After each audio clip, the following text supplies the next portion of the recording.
সবাইকে নমস্কার জানিয়ে বলছি, প্লিজ দয়া করে কেউ কাউন্টিং এজেন্টরা এবং প্রার্থী ক্যান্ডিডেটরা তারা ভোটিং এলাকা ছেড়ে আসবেন না। স্ট্রং রুমে যেখানে কাউন্টিং হচ্ছে, মানে সেন্টারে, সেখান ছেড়ে কেউ আসবেন না। এটা বিজেপির প্ল্যান। প্রথম 2-3 রাউন্ডে আমি কালকে থেকেই বলছি যে ওদেরগুলো আগে দেখাবে, আমাদেরগুলো পরে দেখাবে। এবং অনেক জায়গায় 2-3 রাউন্ড কাউন্টিং করার পরে প্রায় 100টা জায়গায় কাউন্টিং বন্ধ করে রেখে দিয়েছে। এবং কল্যাণীতে ধরা পড়েছে 7টা মেশিন, যেখানে কোনো মিল নেই। এটা টোটাল ফোর্স, পুলিশ সেন্ট্রাল ফোর্সকে দিয়ে চারিদিকে তৃণমূল কংগ্রেসের উপর অত্যাচার করছে, অফিস ভাঙছে, জোর করে দখল করছে। এসআইআর নামে আপনারা দেখেছেন ভোট লুট করেছে যাতে যে সিটগুলো জিততে পারে।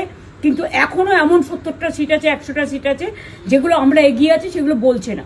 টোটালটাই মিথ্যে নিউজ খাওয়াচ্ছে। আগে ডিআইসিও এই খবরগুলো দিত, কিন্তু তাকে কালকে চেঞ্জ করে দেওয়া হয়েছে। টোটালটাই ইলেকশন কমিশন নিজের ইচ্ছে মতো খেলছে, এবং সাথে কেন্দ্রীয় বাহিনীকে নিয়ে। এবং আমাদের পুলিশরা টোটাল মাথা নত করে কেন্দ্রীয় বাহিনীর আন্ডারে কাজ করছে। সুতরাং আমি আমাদের কাউন্টিং এজেন্টদের, আমাদের সমস্ত পার্টির কর্মীদের বলবো, অত মন খারাপ করার কারণ নেই। আমি বলেছিলাম সূর্যাস্তের পরে আপনারা জিতবেন। 3 রাউন্ড 4 রাউন্ড কাউন্ট হলেও এটা 14 রাউন্ড থেকে 18 রাউন্ড কাউন্ট হয়, তখন আপনারা জিতবেন। Wait and see, watch. আমরা সবাই আপনাদের সাথে আছি, আপনারা কেউ ভয় পাবেন না, নিশ্চিন্তে থাকুন। আবার বাঘের বাচ্চার মতো লড়াই করে যাবো।